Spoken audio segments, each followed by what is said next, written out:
Ayun mga idol, nandito na naman po tayo, no? Nagbabalik na naman po si Idol Bags para pag-uusapan na naman natin itong issue ng ating bayan ngayon mga idol. Grabe mga idol, nagsiliparan na talaga at nagsilabasan na itong mga alagad nitong si PBBM, itong mga vlogger niya mga idol. Grabe kung makapagsalita, kung makapagsalita tungkol po dito kay Tatay Digong. Parang grabe yung ginawa ni Tatay Digong sa kanila. Hindi ko alam kung ano po yung ginawa ni Tatay Digong sa kanila. Bakit ganito na lang po yung galit ng mga vlogger na to? Ito ba'y talagang kagustuhan nila?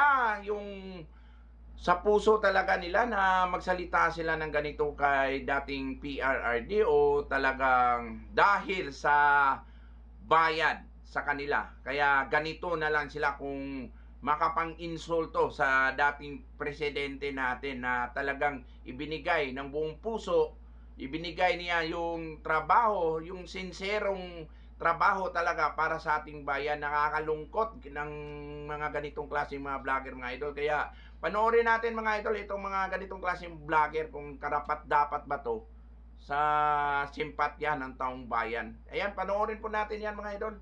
Yes, 'di ba sinasabi nyo pinakamatikas at ginagalang si Digong sa buong mundo? Well, ngayon po ay hindi na pinandidiriya na si Digong at tignan nyo, nagkukunwari na may sakit, 'di ba? Sakit-sakitan. Ikaw yung dati nagmamatapang ka, nasisipain mo yung mga taga-ICC, nagsasakit-sakitan ka na booking ka ng mga taga-ICC at napamalita sa buong mundo. Yan ba ang ginagalang? Sa tingin nyo ba gagalangin pa si Digong sa ginagawa niya? Ayan o, yung gaganon-ganon siya. My Sharona.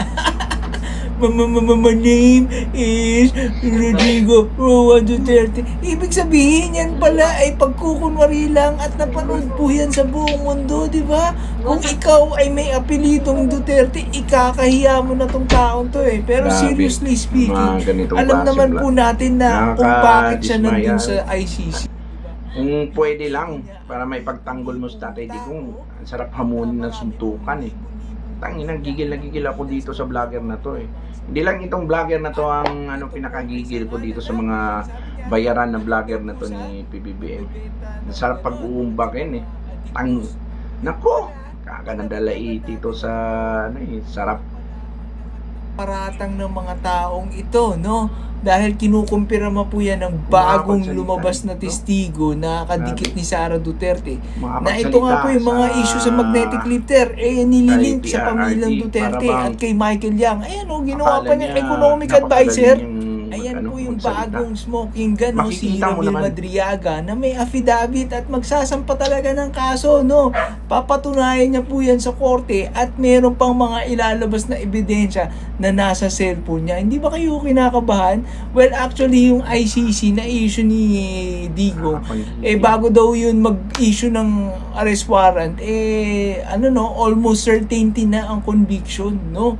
Kasi ganun po kataas yung threshold nila. Kumbaga, hindi po sila Ayun mga idol, nakita nyo mga idol ha, nakita nyo kung gaano ka gago, kung gaano ka tarantado kung manginsulto kay Tatay Digong, di ba? Kayo mga DDS, ano sa tingin ninyo, normal ba tong ganitong klaseng tao? Ha? Mga DDS, normal ba yan? Ganyang klaseng tao kung magsalita, parang abnormal eh. No? Parang bangag kung magsalita. Nakakaloko. Sa tingin ninyo ha, kung ganyan siya magsalita, yung mga estilo niya, yung mga action niya, hindi normal. Abnormal yung tawag sa ganitong klaseng tao. Kaya nakakagigil. Para sa akin, itong ganitong klaseng tao mga idol, walang pakialam sa kanyang sarili, kung ano ang masasabi ng mga normal na tao, yung ating mga kababayan na nanonood sa kanya. Parang abnormal mongoloid kung magsalita. Akalain mo ganyan? Pero para sa akin DDS, hindi ako nanggagalaiti sa mga forma, mga pa-action niya. Hindi ako nanggagalaiti diyan. nagkakandalaite ako dito sa mga sinasabi niya tungkol kay Tatay Digong. Nakakagigil. Kung pwede lang, bilhin ko na yung galit. Yung Tatay Digong, bilhin ko na lang. Ang sarap pakipagsuntukan nito eh. Lalabanan ko tong gago na to eh. Akala niya normal yung ano niya eh. Yung, akala niya maganda tignan siya ganitong klase. Yung forma niya, kayo mga DDS, kayo na po yung bahala dyan. Magsalita dyan sa abnormal na yan ha. Kung makita nyo yan sa kalye, pakihampas na lang ng ano niyan, ng 2x2 sa ulo niyan para matauhan yan. Kaya sa lahat ng mga DDS, saludo pa rin ako sa inyong lahat.